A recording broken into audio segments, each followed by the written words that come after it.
para buscar, diga comigo, buscar a lei do Senhor, e para cumpri-la, diga cumpri-la, e para ensinar em Israel os seus mandamentos e os seus juízos. Agora rapidamente, abre lá 2 Timóteo capítulo 3. Vai lá. É um lugar onde você vai achar uma identidade perdida. É uma carta que quase ninguém gosta de ler, né? Amém? 2 Timóteo capítulo 3, versículo 16. Deus vai falar profundamente ao teu coração. Falei, pode olhar que vai achar alguma coisa perdida aí. Quase ninguém abre lá. Não é assim? Mas vamos lá. 2 Timóteo 3, 16 diz assim: toda escritura é divinamente inspirada e proveitosa para ensinar, para redarguir, para corrigir e para instruir em justiça, para que o homem de Deus seja perfeito e perfeitamente instruído para toda a boa obra. Amém? Pode se assentar, o pastor Gilvino já orou, já oraram. Eu quero ser breve. Aqui eu prometo que 9:55 nós vamos estar orando. Amém? Amém? Amém. Concordam comigo? Amém. Vamos lá então. Queridos, quando nós olhamos a parte de Esdras, nós entendemos uma história muito linda, uma história que até hoje teólogos discutem, homens entendidos da palavra discutem acerca de Esdras, porque alguns dizem que Neemias seria Esdras 1 ou primeiro Esdras, e o Esdras seria o segundo Esdras. Alguns outros dizem que tem 2 livros de Esdras que não foram canonizados e escritos juntos no Antigo Testamento, no cânon, porque a história de Esdras ela é muito forte e tem um valor histórico muito lindo. Esdras chega em Jerusalém no mais ou menos 458 a.C. E ele começa junto com a sua equipe ministerial, mais ou menos 250 levitas, e ele está vindo junto com uma equipe com todos os atributos e os artefatos que havia no templo, vasos de ouro, utensílios de prata, de ouro, estão trazendo que uma vez Nabucodonosor tinha roubado e levado para a Babilônia, e naquele momento eles estão trazendo tudo aquilo de volta para Israel, de volta para o lugar de origem daquilo onde tinha sido tomado, onde tinha sido tirado antes do exílio babilônico. E quando eles estão retornando, estão querendo fazer uma reforma, estão começando a fazer algo, Esdras está sendo mentor de tudo aquilo. Assim como Neemias começou a fazer algo, Esdras tinha um planejamento muito lindo da parte de Deus. E praticamente no mesmo período os dois atuaram. Um começou a reformar o templo, outro começou a reformar os muros. Um começou a fazer a restauração espiritual e o outro começou a fazer a restauração material. Deixa eu falar uma coisa para você. Pode estar muito fácil para conseguir o material, mas para restituir aquilo que foi perdido espiritual é difícil nos dias de hoje. Eu falo para você com toda a certeza da palavra, e falo para você ainda mais, que hoje em dia você pode olhar uma pessoa que está desviada dos caminhos do Senhor, uma pessoa que um dia esteve na presença, na glória, um dia uma pessoa que esteve buscando e adorando a Deus, uma vez que se desvia, logo depois a dificuldade que tem de restaurar a vida espiritual desta pessoa. Por quê, pastor Marcelo? Porque é difícil, meu irmão. O diabo bota na mente da pessoa Que ela não é digna de voltar ao que era antes, que o que ela pensa que é, ela pode até adorar um pouquinho, mas ser como ela era, ela nunca será mais. É isso que o diabo fala lá fora, e muitas pessoas acreditam no que o diabo fala e esquecem de acreditar naquilo que Deus está falando pela palavra dele.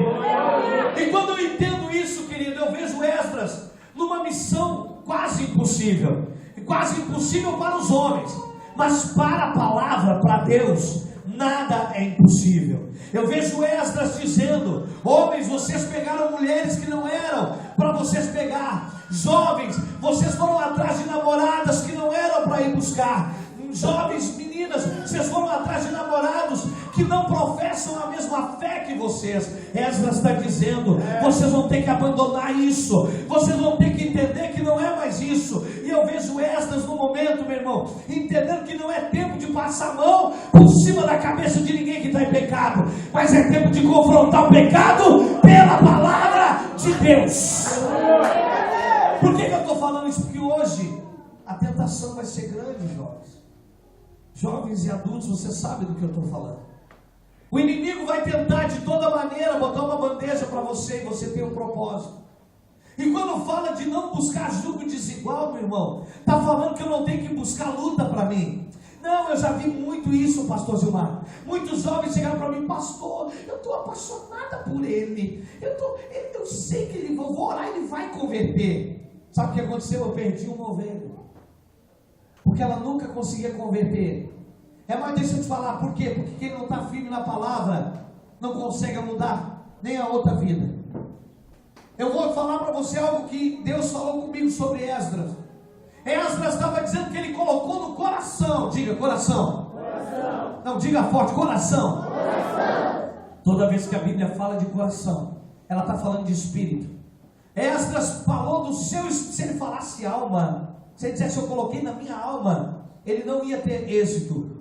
Porque toda vez que a gente coloca alguma coisa na alma, que é as nossas emoções, a gente pode ser enganado pelas nossas emoções, pelas paixões, os sentimentos que nós vivemos. Mas quando eu tenho um propósito no meu espírito, aí a história muda. Porque o meu espírito é a ligação que eu tenho com Deus. E se o propósito está ligado com Deus, ele vai ser cumprido na terra. Eu não vou viver por emoção, eu vou viver pelo que a palavra diz da minha vida.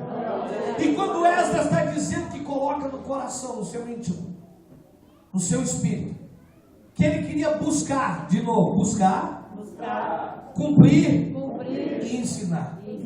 Eu aprendi uma coisa, ele não queria buscar a Deus em si, de cara, porque a gente tem uma mera, escuta comigo, entre aspas, uma maneira de dizer que nós estamos buscando a Deus. Eu vou na igreja para quê? Para ver um louvor e buscar Deus. Eu vou não sei o que naquele culto forte para quê? Para buscar Deus. E eu só consigo buscar a Deus pela palavra de Deus. Meu irmão, se eu não tiver palavra, se eu for só para oração, eu vou até orar e pedir coisas para um Deus, mas eu não vou ter entendimento de quem é esse Deus. Mas se eu buscar Ele pela palavra, eu vou saber quem Ele é, qual é o caráter dele, o que Ele representa para mim, o que eu sou para Ele, e aí eu vou ter certeza do que eu vou estar pedindo, porque aí Deus vai estar comigo, meu irmão. A oração é aquela água que se rega a semente que eu recebi da palavra.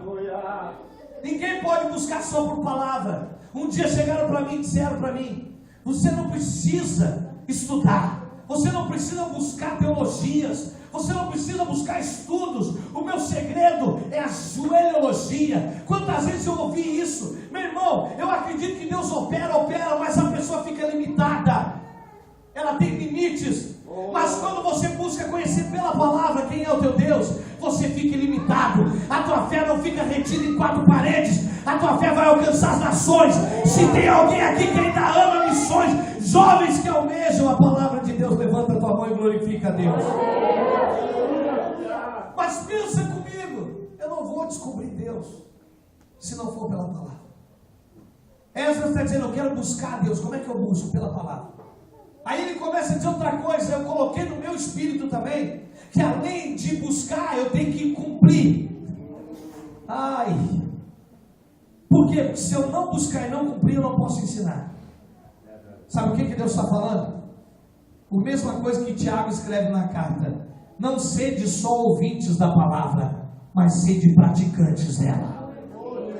Que é isso, pastor? É isso mesmo. Esdras fala no seu espírito, eu vou buscar, eu vou ter conhecimento, mas não adianta eu só conhecer, eu tenho que botar essa palavra em prática na minha vida. Depois que ela fizer efeito na minha vida, eu tenho certeza que eu vou conseguir ensinar alguém, porque alguém vai olhar para mim, não porque eu estou falando. Diga, olha para o irmão que está do lado, dá o sorriso da bolacha traquina para Elis. Fala baiano com ele, diga assim, coisa linda. Não, diga coisa linda. Não basta só ouvir. Diga para ele, tem que praticar. Diga para ele, porque ninguém vai acreditar no que tu fala, mas todo mundo vai olhar para o que tu vive. Nós vivemos num mundo hoje, meu irmão, que todo mundo engana. Escuta o que eu estou falando. Que qualquer palavra vai persuadir alguém. Mas agora a tua vida vai falar mais alto daquilo que você está falando. A Bíblia daquele que não é crente é a vida daquele que é crente. Mas como é que eu vou descobrir isso? Como é que eu vou entender isso? Me escute nesta noite. Como que eu vou entender isso? Se está falando, como nós lemos em Timóteo, que toda a escritura inspirada por Deus, a palavra, diga palavra. O que Esdras está dizendo é isso. Eu vou buscar da palavra, eu vou cumprir, então eu vou buscar a lei e vou cumprir a lei. Ou seja, eu vou buscar a palavra, eu vou estudar a palavra, eu vou cumprir a palavra e eu vou ensinar. Ele estava dizendo porque ele também não era muito velho, ele era novo. Ele estava falando, e eu estou falando do Timóteo, que era um menino que já cuidava de igreja, ele tinha 20 anos. Eu estou falando de jovens hoje, que está na hora de entender que tem uma responsabilidade na sua vida, não só para o seu próprio umbigo, mas com o evangelho do reino, da salvação. Existem jovens que estão morrendo. Existem jovens que estão no crack. Eu tenho certeza que talvez nesse lugar aqui há pessoas, talvez possam estar até ouvindo o que eu estou falando, que não conseguem se livrar do vício. Jovens que estão na esquina esperando ver se sobra alguma coisa, para tentar ter um minuto de um prazer surreal, uma ilusão. Quantos viveram? Esdras estava chamando a atenção de muita gente, dizendo: ei, você estava... E o pessoal dizia: não, nós saímos da Babilônia. Mas para nós a Babilônia estava boa. Sabe por quê? Porque na Babilônia era um lugar onde era de escravidão. Mas mesmo na escravidão, eles podiam plantar, eles podiam colher, eles podiam até adorar qualquer Deus que eles quisessem lá dentro. Sabe o que é isso? É o mundo que nós vivemos lá fora. Uma Babilônia, onde todo mundo pode fazer o que quer, mas não sabe que está preso. Porque a minha Bíblia diz: conhecereis a verdade, e a verdade vos libertará. Não tem outra coisa que liberta se não for a palavra. Eu falava com o irmão hoje, pastor Gilviano. Eu vi um irmão chegou e disse para mim assim: ó, pastor Marcelo, eu quero dizer uma coisa. Um senhor de 72 anos, e pastor Gilmar, ele falando, ele já é crente há muitos anos, e eu dei carona para ele, eu conversando com ele no carro, e eu falava para ele, eu digo: é difícil entender, irmão Xavier, é difícil entender como às vezes as pessoas, elas não conseguem entender o propósito real da palavra, o que a palavra quer fazer efeito. Ele olha para mim e diz assim: meu filho, não te preocupe em agradar homens, não te preocupe em agradar qualquer pessoa, porque a palavra por si só, ela é viva. Pode estar alguém morto, se tu mencionar um versículo, ele pode ressuscitar, porque a própria palavra tem vida. Efésios diz que outrora nós estávamos mortos nos nossos pecados, nos nossos delitos, mas Ele nos vivificou, e Ele nos ressuscitou com Ele, e nos fez assentar nos lugares celestiais em Cristo Jesus. Sabe o que é isso? É não perder o foco, é entender que você foi chamado, que você é jovem, e não importa onde você estiver, você vai ser reflexo da glória de Deus aonde você passar. E eu vejo isso hoje. Eu vejo isso hoje, meu irmão, porque pessoas não estão entendendo a palavra. Muito obrigado, querido. Quando Esdras, ele está colocando no seu espírito isso. Ele tinha uma missão em Israel, era ensinar. E eu vejo a mesma coisa com Cristo. Diga: Jesus, é o verbo. Diga: Jesus, é a palavra. Agora presta atenção, se Jesus é o verbo e a palavra, ele tinha um compromisso tão grande com o ensino que era Jesus, que ele não se preocupou em fazer uma igreja, mas ele se preocupou em ensinar 12 homens, e através desses 12 viria a igreja depois. Por quê? Porque Deus nunca vai mandar um povão se não tiver gente preparada para receber. Deus nunca... Eu estou profetizando aqui 150 jovens no mínimo nessa igreja aqui.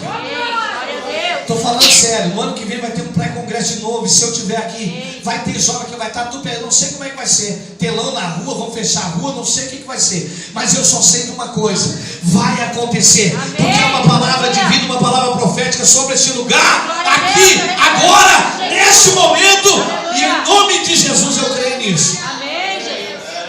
Por que eu estou falando isso, querido? Porque Jesus tinha uma preocupação em ensinar, em preparar. Esdras estava dizendo: a missão é essa, eu entendi qual é que é o negócio. caiu a ficha. Ó Wesley, caiu a ficha. O segredo é ensinar, o segredo é eu buscar, é eu cumprir na minha vida, e através da minha vida eu ensinar os outros, e os outros vão ser como eu. Israel vai ser transformado, vai voltar a adorar, vai voltar a glorificar, não vai ficar que nem uma geladeira, mas vai ser Pentecostes para cima e para baixo, glória a Deus, mas eles vão glorificar com entendimento.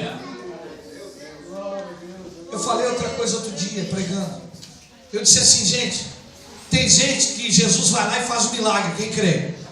Crê nisso? Mas tem outras, meu irmão, que o milagre acontece mais rápido. Você já notou por quê? Porque a pessoa quando pede ou ora, ela pede com entendimento, ela tem conhecimento da palavra. É sério que eu estou falando. Escuta que eu vou te dar um exemplo rápido, para você entender. Tinha um paralítico, 38 anos no tanque de Betesda. Aí de repente, 38 anos sofrendo. Deixa eu te perguntar, você vai esperar 38 anos para o teu milagre chegar, meu irmão? Quem quer esperar 38 anos? Quem quer o milagre já? Levanta a mão da glória. Ei, Jesus. Ninguém vai querer 38 anos. Mas porque o cara estava 38 anos e Jesus chega e pergunta. Aí Jesus chega nele. Eu já vi que isso aqui não vai adiantar nada. Pode ver que Jesus não curou mais ninguém na volta. Só chegou bem. Tu quer ficação, ô querido? Mas por quê? O cara não tinha nem entendimento. Ele já chega, olha para dizer, mas como é que eu vou ficar ação se não tem ninguém para me jogar no tanque? O anjo vem, desce, faz a bagunça toda, e eu sou o último, não tem nunca como chegar. Jesus curou ele. Depois os fariseus perguntam para ele, quem é que te curou? Eu digo, não sei. Só sei que, olha, o cara chegou, mandou tomar meu leite e pronto. Ele não sabia nem quem tinha curado ele. Não tinha entendimento de quem tinha curado ele. Agora quer ver três? Eu gosto de três exemplos que tinha entendimento. Entendimento quem eram, quem Jesus era. Quer ver? Centurião de Cafarnaum. Ó, tá chegando Jesus, ele chega para Jesus e diz assim, ó, seguinte, meu servo lá, o meu empregadinho lá, meu servo tá lá, tá mal, tá ruim, sabe, e eu sei que o senhor é o